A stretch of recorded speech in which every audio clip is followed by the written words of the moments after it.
अस्सलाम वालेकुम नाज़रीन, वाशिंगटन नाइट शो के साथ मैं हूं आपका मेज़बान आसिम सिद्दीकी।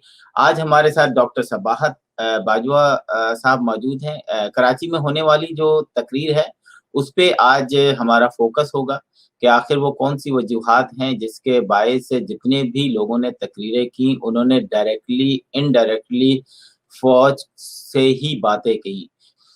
डॉक्टर सबाहत, आपने देखा, तकरीर सुनी और इस तकरीर को इतना ज़्यादा पाकिस्तानी मीडिया में नहीं दिखाया गया। नवाज़ शरीफ की तकरीर पे तो वैसे ही बैंड है। लेकिन मैं चाहता हूँ कि आप, क्योंकि हम पे तो ये इल्ज़ाम लगते रहते हैं कि जी मीडिया तो लिफ़ाफ़ा मिल रहा है। आप तो लिफ़ाफ़े वाले नहीं हैं।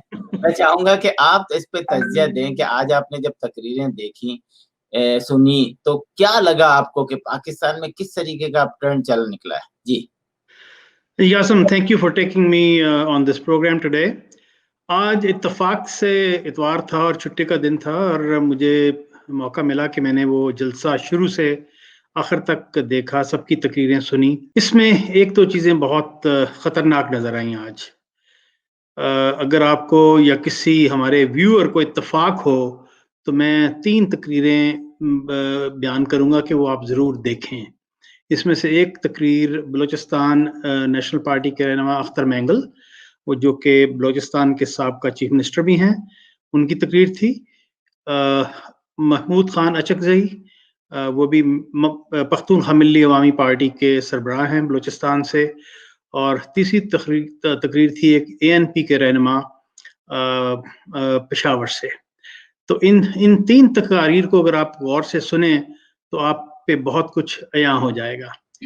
एक चीज़ तो इसमें वाज़ेह हो गई है कि मियाँ मोहम्मद नवाज शरीफ ने जो अपनी तकारीर में कौम से खिताब किया और डायरेक्टली कुछ इंकशाफात किए बाज़ आर्मी जर्नल्स के मुतालिक, और जिस तरह उनकी हुकूमत को गिराया गया, जिस तरह सुप्रीम कोर्ट के जजेस को प्रेशर में ला के उनके खिलाफ फैसले दिलवाए गए, उसके बाहर आने से मेरा ख्याल है कि अब लोग बिला ढके छुपे ओपनली इस चीज को बयान करने लग गए हैं कि उनके क्या दुख और क्या तकलीफ हैं, खास तौर पे हमारी एलीट एजेंसीज के से और उनके किरदार से, और जिस तरह वो हमारे बाज सूबों को चलाने की कोशिश कर रहे हैं।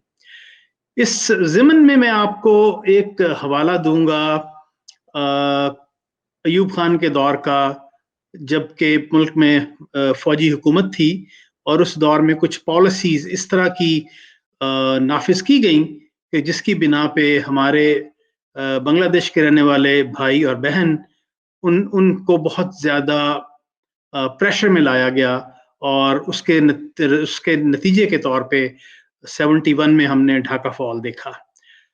अनफॉर्चुनेटली हालात कुछ इसी नहज पे जा रहे हैं।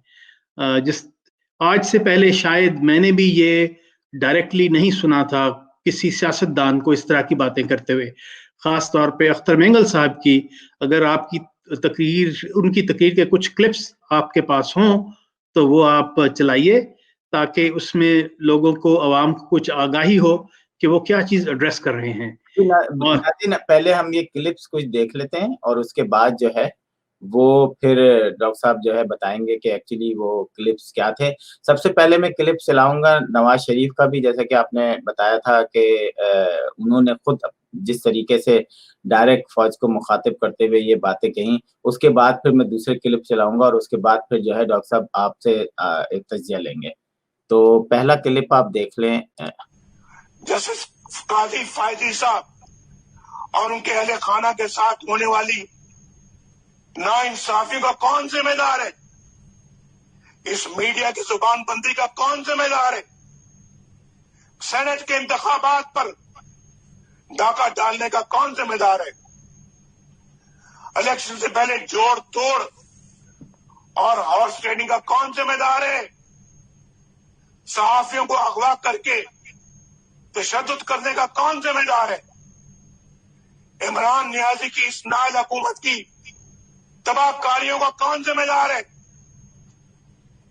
जनरल कंवर जावेद बाजवा साहब, ये सौगात आप ही की दी हुई है। आप ही इस मुसीबत की मारी कौम की परेशानियों का मूजिब है।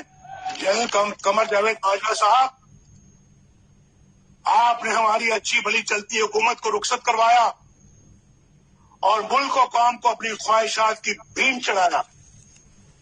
मेंबरान पार्लियामेंट की खरीद फरोख्त, जिससे हम अरसा दराज से जान छुड़ा चुके थे, दोबारा आपने शुरू करवाई। जजों से जोर जबरदस्ती से फैसले आपने लिखवाए। इंसाफ करने के जुर्म में जस्टिस शौकत अजीज सिद्दीकी और काजी फाइज ईसा के खिलाफ तमाम इक़दाम आपके इमाम पर किए गए। आपने इलेक्शनों में अवाम के इंतखाब को रद्द करके अपनी मर्जी का नाअहल टोला इस कौम पर मुसल्लत किया। नतीजे में होने वाली बर्बादी के भी आप ही जिम्मेदार हैं।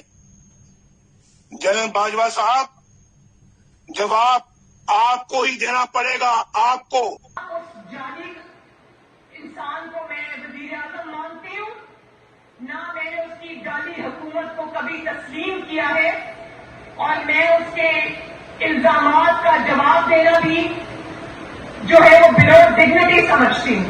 लेकिन कल उसने एक ऐसी बात की जो मेरे शायद मजाक उड़ाने की गर्ज से की गई थी, लेकिन उससे जो खवातीन यहाँ बैठी हुई है, मुझे कहा कि ये बच्ची है लेकिन नानी है। तो मैं अल्लाह ताला का बहुत शुक्र अदा करती हूँ कि मैं सिर्फ एक बच्ची नहीं, 2 बच्चों की नानी हूँ माशाअल्लाह। यहां जरा हाथ खड़ा करें, कितनी खवातीन नानी है, कितनी खवातीन दादियां हैं, तो बताओ कि कितना खूबसूरत रिश्ता होता है। ये होता है ना।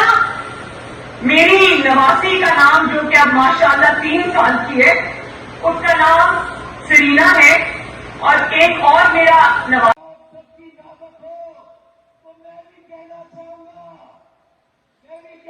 कि इमरान सेलेक्टेड खान 2 दिन पहले गुजरावाला ने कहा, आज सिंध और कराची कह रहा है 25 को कोटा कहेगा, 22 को पेशावर कहेगा, मुल्तान कहेगा, लाहौर कहेगा, पूरा पाकिस्तान कहेगा। और जिस दिन पे हम आएंगे, आखिर में इस्लामाबाद की तरफ, तो फिर मैं आपसे एक बार फिर कहूंगा, आपसे कहूंगा इमरान, आपसे कि आप इमरान, आपने घबराना नहीं है।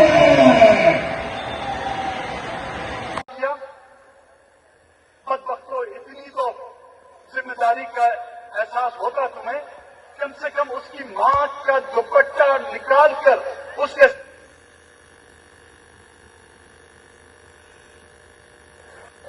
आंख के सामने उसको गोलियां मार दी गई। ये दोनों आपने कश्मीर में सुने होंगे, आपने फलस्तीन में सुने होंगे, लेकिन मैं आपको हकीकतन ये बलूचिस्तान के किस्से सुना रहा हूं। हमारी माएं बहनें, जब उनको पता चलता है कि कोयटे के अस्पताल में एक मसखशुदा लाश लाई गई है, ये यहां से बसों में किराया करके जब वहां पर पहुंचती है, अपने लखते जिगर का चेहरा वो नहीं पहचान सकती। उसकी पहचान उसके जूतों से करती है, उसकी पहचान उसके फटे हुए टॉर्चरज़दा जिस्म पर पहने हुए उन कपड़ों से करती है। यह है पाकिस्तान, जिसको इस्लामी रियासत का नाम दिया गया है। क्या इस्लामी रियासत में इस तरह के वाकयात होते हैं? हमें तो उस हद तक पहुंचाया गया, लेकिन बर्दाश्त की भी हद होती है, लेकिन फिर भी हम जमहूरियत का अलम थामे हुए हैं। लेकिन मैं फिर आज ये कहूंगा,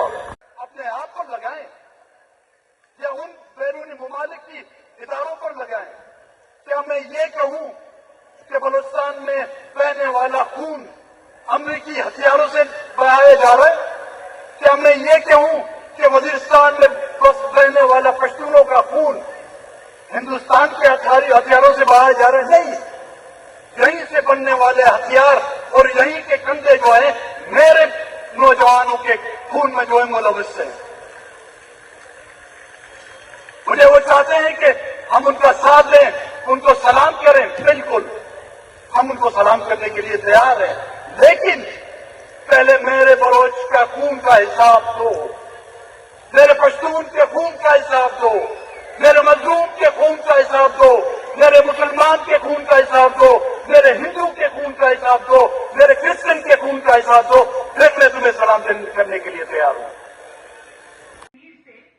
एसीसी की तकरीर से तुम इतना आपे से बाहर हो गए। वो वाली तकरीर कराची के भाइयों और बहनों याद रखना, ये वो वाली तकरीर थी जिसके नशर करने पर पाबंदी थी। नवाज शरीफ की आवाज टीवी पर नशर करने पर पाबंदी थी। आपको पता है जब गुजरावाला के इश्तिहार टीवी पे चल रहे थे तो हमारे किसी कारकुन ने उन इश्तिहारों को चलाया, उसको ये पैगाम दिया गया कि इसमें से नवाज शरीफ की जो चेहरा है उसको निकाल दें, फिर हम आपका इश्तिहार चलाएंगे। इतना खौफ है इनके दिल में। अगर हिम्मत है तो सुना दो आवाम को कि नवाज शरीफ ने क्या कहा था। अगर इतनी उससे गलत बातें की थी तो उसकी तकरीर पे पाबंदी क्यों लगाई? और अगर इतने बुज़दिल हो, इतना घबरा गए हो कि नवाज शरीफ की तकरीर नहीं सुना सकते, तो फिर उस पर तबसरे करना भी तुम्हारा हक नहीं है। जी नाज़रीन, आपने देखा, मैंने शायद अपनी जिंदगी में इस तरह किसी 3 दफा के वजीर आजम को या 1 दफा के वजीर आजम को डायरेक्ट आर्मी चीफ को इस तरह इल्जामात देते हुए नहीं सुना। और कहीं ना कहीं किसी न किसी तरह ये हकीकत भी हमें नजर आई कि ऐसा हुआ भी है। इमरान खान का जो धरना था उसमें साफ हमें लिफाफे बांटते हुए नजर आए लोग। जी डॉक्टर साहब, आप मुझे बताएं कि आपने वजीर आजम, एक्स वजीर आजम का भी सुन लिया और उसके बाद दूसरे सूबों के जो जिनको लगता है कि उनके साथ ज्यादतियां हो रही हैं उनका भी आपने सुना। आप क्या कहेंगे आप? जी, इसमें एक चीज तो मैं बयान करना चाहूंगा पहले कि हमारे प्राइम मिनिस्टर साहब ने अपने एक खिताब में मेरा ख्याल वो कल था या परसों था, उसमें एक किस्सा बयान फरमाया कि ख्वाजा आसिफ ने पिंडी कॉल की, सो कॉल्ड GHQ इलेक्शन की रात, और गिड़गिड़ा के उनकी मिन्नत समाजत करते रहे और उस मिन्नत समाजत के तौर पे उनको इलेक्शन में जितवा दिया गया। तो ये एक मुल्क के मुंतखब वजीर आजम एक लाइव टीवी तकरीर में ये बयान फरमा रहे हैं। अगर ये सच है तो इसका मतलब ये तो सच है ना कि फौज इनडायरेक्टली इलेक्शन में मुदाखलत करती रही है और लास्ट 2018 के इलेक्शन में पूरी तरह मुदाखलत की गई, जिसका इल्ज़ाम नवाज शरीफ ने अपनी तकरीर में भी लगाया और उस मुदाखलत करने वाले का नाम भी ओपनली उन्होंने लिया कि उसका जिम्मेदार कौन है। और इस तकरीर के बाद मेरे ख्याल के मुताबिक बहुत से दूसरे लोगों को भी हौसला हुआ कि वो भी आए और अपने जो दुख और तकालीफ जो हो रही हैं उन्हें वो बयान करें। बाकी 3 क्लिप्स जो आपने अभी चलाए अख्तर मेंगल साहब के, इंतहाई खौफनाक हैं। इसमें उन्होंने बलूचिस्तान में मिलने वाली इज्तिमाई कब्रों की निशानदही के मुतालिक बताया, इन्होंने वहाँ पे लोगों को उठाए जाने के मुतालिक बताया, इन्होंने ये भी बताया कि जब मुसख्शुदा लाशें अस्पतालों में मिलती हैं तो लोग आके उनके चेहरों से शनाख्त नहीं कर सकते, वो उनके जूतों से और उनके कपड़ों से शनाख्त करते हैं कि ये किसका बेटा था, किसका भाई था। ये एक लम्हा फिक्रिया है हमारी कौम के लिए और हमारी मुसल्लह अफवाज जिसको हम सब मोहब्बत करते हैं उनके लिए भी। अगर आप प्रोग्राम के आखिर में मुझे कुछ मिनट देंगे तो मैं अपनी राय दूंगा कि इस मरहले पे इस चीज को कैसे ठंडा किया जा सकता है और मुल्क की तरक्की के लिए क्या इकदाम करने चाहिए। جی بالکل صحیح کہا آپ نے. مجھے خود حیرت ہوئی اس دفعہ جب میں نے مجھے یہاں واشنگٹن میں کئی دفعہ لوگ کہتے ہیں کہ یار آپ تو جو ہے وہ اسٹیبلشمنٹ کے خلاف ایسے بولتے ہیں, تو میں نے ان سے یہی کہتا تھا کہ میں تو کوئی ایسا نہیں بولتا, میں تو پاکستان کی ہی خبر کا دوبارہ تذکرہ کرتا ہوں. لیکن ابھی تقریباً 10-12 کلپس میں نے دیکھے عمران خان کے, اینڈ آئی واز شاک کہ عمران خان نے جس طریقے سے پاکستان آرمی کے بارے میں, جنرلوں کے بارے میں بات کی, ابھی تک کسی نے بھی نہیں کی, وہ کسی نے بھی نہیں کی. تو یہ ایک بڑی حیرت زدہ بات ہے کہ ایک طرف جو ہے prime minister of Pakistan army کے بارے میں اتنا بڑا کچھ کہہ چکے ہیں اور آرمی ان کو کنٹینیو سپورٹ کی جا رہی ہے. اگر ہمیں, میں سمجھتا ہوں یہ سب بھی ایکسیپٹ ہوتا اگر ملک کے حالات جو ہیں وہ اچھے ہو رہے ہوتے, لیکن ملک کے حالات جو ہے ڈے بائی ڈے جو ٹی وی پہ دکھا رہے ہیں, اکانومی دکھا رہے ہیں, آٹے کی شارٹیج دکھا رہے ہیں, چینی کا قیمت بتا رہے ہیں, مہنگائی جو ہے عروجوں پر ہے, اگر یہ سب نہ ہوتی تو ہم کہتے ہیں کہ بالکل صحیح ہے, ہم بھی آپ کے ساتھ ہیں. عمران خان ایک تبدیلی کے پرومس پر آئے تھے, اور تبدیلی تو چھوڑیں, وہ پاکستان کو اس نہج پہ لے کر آ گئے ہیں جہاں پر پاکستان کو بچانا مشکل ہو رہا ہے, پاکستان کی اکانومی جو ہے اس کو بچانا مشکل ہو رہا ہے. ڈاکٹر صاحب ایک چیز آپ مجھے بتائیں ایز اے ڈاکٹر, اور آپ کیونکہ مختلف فورم پہ بھی ہوتے ہیں, بات کرتے ہیں, اپنے کولیگ سے بات کرتے ہیں, ایسا کون سا انجیکشن کچھ لوگوں کو لگا ہوا ہے جو ابھی بھی کہتے ہیں کہ عمران خان جیسا لیڈر نہیں ہے کوئی, عمران خان جو کر رہا ہے وہ صحیح ہے. ہم نے دیکھا کہ اوورسیز پاکستانیوں کو ضرور کوئی نہ کوئی ایسا انجیکشن لگا ہوا ہے جو یہ ثابت کرنے کو تیار نہیں ہے کہ عمران خان بہت کچھ کر رہا ہے, لیکن وہ یہ کہنے کو تیار ہیں اور کہہ رہے ہیں کہ آنے والا وقت جو ہے وہ آپ کو بتائے گا, عمران خان ابھی صرف قرضے اتارنے میں لگا ہوا ہے. آئی وش کہ میں یہ بات سنوں کہ جناب عمران خان نے جو ہے تیسرے سال میں پاکستان کے تمام قرضے اتار دیے. تو کیا آپ کو لگتا ہے کہ ایسا ہو رہا ہے؟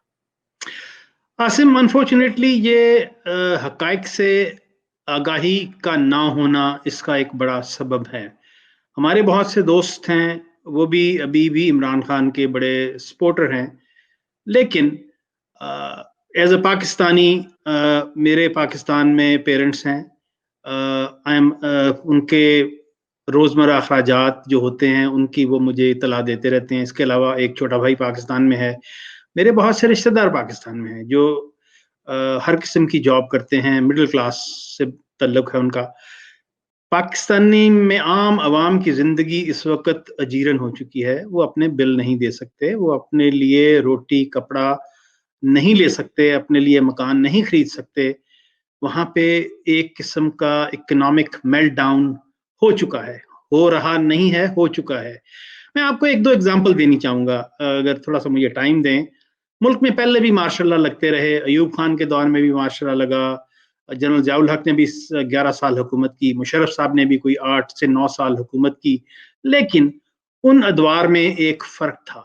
آپ ان ادوار کو اگر اٹھا کے دیکھیں تو کم از کم ان ادوار میں ملک کی اکانومی بڑی تیزی سے ترقی کی جانب گامزن تھی. خواہ اس میں امریکن ڈالرز کا ہاتھ تھا, جیسے کہ ہمیں جنرل ضیاء الحق کے دور میں امریکہ سے بہت امداد ملی, اور یا مشرف صاحب کے دور میں جس کے دوران بھی ہمیں بہت سی امریکن امداد ملتی گئی. اس کی وجہ سے کم از کم یہ صورتحال تھی کہ قیمتیں کنٹرول میں تھیں, کوئی مہنگائی نہیں تھی, عام کمانڈٹیز جو کہ آٹا, چینی, چاول یا گھی وہ عام عوام کو ہر طرح سے میسر تھے, کسی قسم کی کسی چیز کی کمی نہیں تھی. اس کے لیے عوام میں کوئی بے چینی نہیں تھی, تو وہ فوجی اقتدار کو ان 30 سالوں میں برداشت کر گئے. لیکن اب حالات اس طرح کے ہیں کہ ایک طرف تو انہیں نظر آ رہا ہے کہ فوج انڈائریکٹلی یہ حکومت چلا رہی ہے بیک گراؤنڈ میں, لیکن اس کے ساتھ سب سے بڑی تباہی پچھلے 2 سال میں یہ ہوئی کہ ملک میں ایک اکنامک میلٹ ڈاؤن ہو گیا. اس نااہل اور نکمی حکومت اور اس کے نکمے وزراء اور مشیروں کو اس حکومت کو چلانے کا بالکل الف بے کا بھی نہیں پتا, جس کی وجہ سے ہم تیزی سے اس گہرے گڑھے کی طرف لڑکتے ہوئے جا رہے ہیں, جس میں سے اب واپسی بڑی مشکل نظر آ رہی ہے. یہ میرا ایک تجزیہ ہے. اس کی وجہ سے عوام میں بھی شدید بے چینی ہے, اور وہ بھی اپوزیشن کے ساتھ اس وقت سڑکوں پہ ہیں, اور یہ ایک بڑی الارمنگ سچویشن ہے ہمارے ملک کے لیے. बिल्कुल डॉक्टर साहब, मैं चाहूँगा कि थोड़ा-सा हम इसको वाइंड अप करते हैं। मैं चाहूँगा कि अमेरिकन इलेक्शन के हवाले से थोड़ा-सा आपसे चाहूँगा कि इस प्रोग्राम में हमें बता सकते हो आप कि आजकल जो है वो क्या चल रहा है, कुछ खबरें क्या गर्दिश कर रही हैं।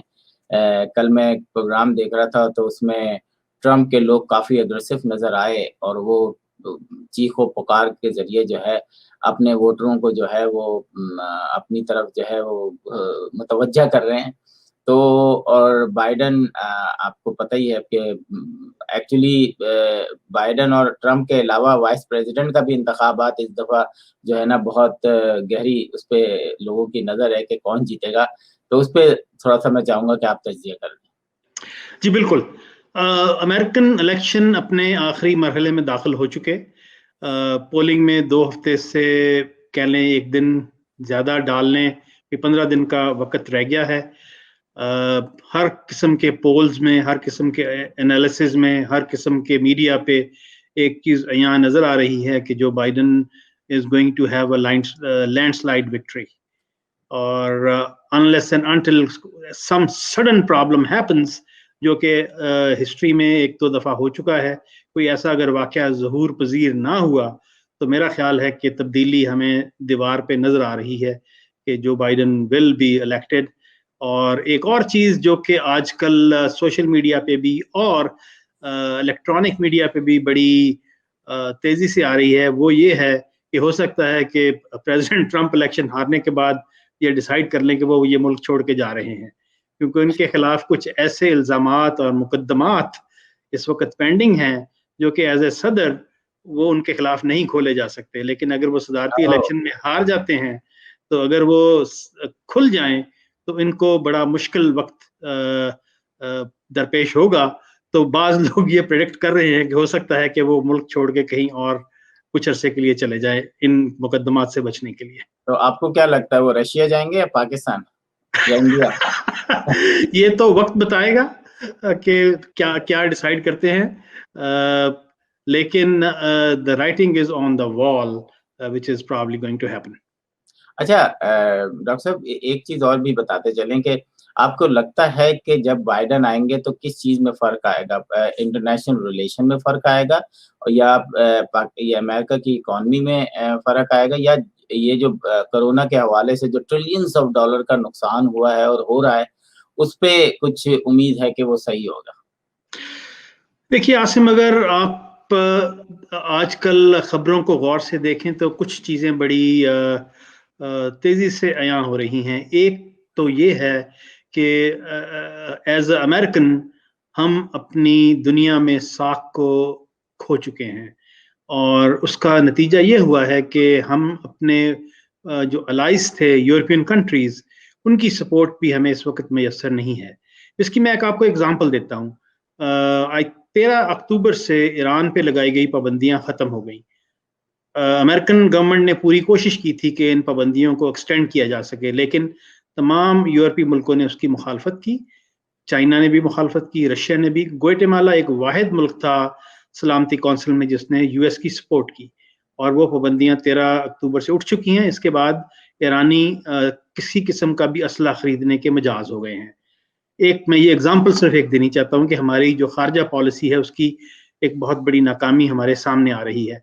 जो बाइडेन जो कि 76 से सेनेटर हैं और स्पेसिफिकली ही हैंडल्स एक कमेटी सेनेट की जिसमें वो खारजा अमूर को देखते हैं, तो मेरा ख्याल है कि सबसे पहले उनकी तवज्जो खारजा तल्लुकात पे होनी चाहिए ताकि वो हमारा जो इमेज है, एक हमारा जो रिस्पेक्ट है दुनिया में, उसको बहाल करें। उन ममालिक के साथ अपने तल्लुकात को इस्तवार करें जिनके साथ तल्लुकात में दरार आ चुकी है। That was probably his going to be his first step. उसके बाद दूसरा मोस्ट इंपॉर्टेंट स्टेप होगा कि मुल्क की इकोनॉमी में ऐसे स्टेप्स लाए जाएं कि अभी तक हम लोग कोविड-19 के बाद एक ख्याली इकोनॉमी में जी रहे हैं। दो के स्टॉक मार्केट इज अप, कोई हमें विजिबली कोई मेल्ट डाउन नजर नहीं आ रहा, लेकिन अगर इसको कंट्रोल ना किया गया तो उसके असरात आइंदा 6 से 8 माह में नजर आएंगे।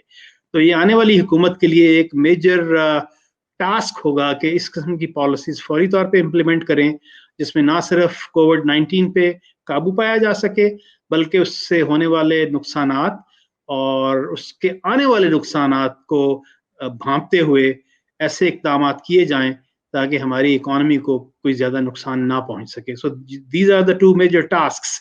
इसके अलावा बहुत से और भी इश्यूज हैं जिनको एड्रेस करना चाहिए. Immigration related policies, because American तरक्की में फॉरेन इमिग्रेंट्स का बहुत बड़ा हाथ है और उन्हीं की वजह से हम तेजी से तरक्की करते हैं, और उन पॉलिसीज को दोबारा रीइंस्टेट करना चाहिए जो कि मुल्क के लिए फायदेमंद हो. बिल्कुल, बहुत अच्छा आपने किया. मैं चाहूंगा कि आखिर में बस क्लोजिंग रिमार्क्स दें about Pakistan, about the world, जो भी आपके ज़हन में क्लोज करते हैं. जी, मैं पाकिस्तान के मुतालिक मैंने जैसे आपसे जिक्र किया था कि मुझे कुछ मिनट दीजिएगा. पाकिस्तान के हालात इस नहज पे पहुंच चुके हैं कि इस वक्त हमें एक कूल डाउन प्रोसेस की ज़रूरत है. जिस हालात पे हम पहुंच चुके हैं उसमें 3 पॉसिबल आउटकम्स हो सकते हैं. एक तो ये हो सकता है कि फौज टेक ओवर कर ले और मार्शल लॉ लगा दे, जो कि आजकल हालात में पाकिस्तानी इकोनॉमी को सामने रखते हुए एक बहुत खतरनाक कदम होगा. दूसरी सूरत यह है कि गवर्नमेंट और फौजी एस्टेब्लिशमेंट तमाम सियासतदानों को नज़रबंद कर दे, गिरफ्तार कर ले, मुस्लिम लीग नून पे पाबंदी लगा दे. लेकिन हम इस तारीख में ये देख चुके हैं कि इस तरह का जबर, इस तरह की पाबंदियां, मीडिया पे पाबंदियां मुल्क कौम में और रिजेंटमेंट पैदा करती हैं, और जब वो लावा फटता है तो वो मुल्क के 2 टुकड़े होने की सूरत में नजर आता है, कि जो कि ढाका फॉल की सूरत में नजर आया. तो ये एक चांस है जो कि हुकूमत तैयार है इसको करने के लिए, लेकिन ये बहुत एक खतरनाक कदम है. मेरे एक पाकिस्तानी ओरिजिन होते हुए, एक पाकिस्तानी लवर होते हुए, जो मुझे फीलिंग होती है कि इन तमाम लोगों को एक मेज पे बैठ जाना चाहिए, बैठ के जितने भी इश्यूज हैं उनको गुफ्तगू के साथ सॉल्व करना चाहिए. It is time to talk and come over with the comprehensive solution. खा उसमें इस हुकूमत को मुस्ताफ़ी भी होना पड़े, नए इलेक्शन भी करवाने पड़े और फौज से कुछ गारंटीज भी लेनी पड़े तो वो लेनी चाहिए. ये हमारे कंट्री ऑफ ओरिजिन के लिए बहुत ज़रूरी है, वरना हम एक और डिजास्टर देखने के मुतामिल नहीं हो सकते. बिल्कुल, thank you so much doctor साहब. इंशाल्लाह फिर आपसे जल्दी जो है, अभी तो मेरा ख्याल है जलसों का सिलसिला हो रहा है, मुझे तो लगता है अब जलसों पर पाबंदी लगने वाली है, क्योंकि अगर कंटिन्यू इस तरह होता रहा तो वो तो एंड ऑफ द डे जो है, वो एंड ऑफ द मंथ जो है वो, या फिर इतने ज़्यादा छोटे छोटे क्लिप्स जमा हो जाएंगे जो कि आइंदा 10 साल में भी जो है वो टीवी पे वक्तन फवक्तन, और सोशल मीडिया इतना खतरनाक कि वो किसी न सब कोई अपनी अपनी तरीके से उसको यूज़ कर सकते हैं. डॉक्टर साहब, मैं चाहूँगा कि हम एक पाकिस्तान के हवाले से जो मुख्तलिफ इमरान खान और नवाज शरीफ और दूसरे हुक्मरानों ने जो भी पाकिस्तान के खिलाफ बातें की हैं या पाकिस्तान जर्नल्स के खिलाफ बातें की हैं, उन पे एक प्रोग्राम करें तो इंशाल्लाह मैं आपको तकलीफ दूंगा और उसको हम कंपेयर करेंगे किस वक्त जो है किस जर्नल के खिलाफ किस हुक्मरान ने क्या कहा, और उसके बाद आज वो किस तरीके से उसको हैंडल कर रहा है, उस तरह वो एजेंसीज या वो एस्टेब्लिशमेंट उनको किस तरीके से गोद में बिठाए हुए हैं जो कि एक वक्त में बुराई करते थे. तो इंशाल्लाह हमारा नेक्स्ट प्रोग्राम जो है वो इस कंपैरिजन पे होगा. क्या ख्याल है? जी आसिम, एक बहुत अच्छा आइडिया है. इसके अलावा मैंने एक और प्रोग्राम तैयार किया हुआ है, लिखा हुआ है. उसका इन्वान मैं आपको बता देता हूँ. उसका इन्वान होगा पाकिस्तान के सियासी गद्दार. ये किस्सा 1953 से शुरू हुआ था और आज तक जारी है. तो मेरे पास एक तवील हिस्ट्री की डिटेल है जो कि मैं शेयर करना चाहूँगा अपने नाजरीन से. तो इंशाल्लाह किसी वक्त ये बैठ के बात करेंगे इस पे भी. बिल्कुल, thank you so much doctor साहब. नाज़रीन इजाज़त दीजिए, फिर जल्दी एक नया मुनफरिद प्रोग्राम लेकर हाजिर होऊंगा. खुदा हाफिज़. खुदा हाफिज़. अस्सलाम वालेकुम.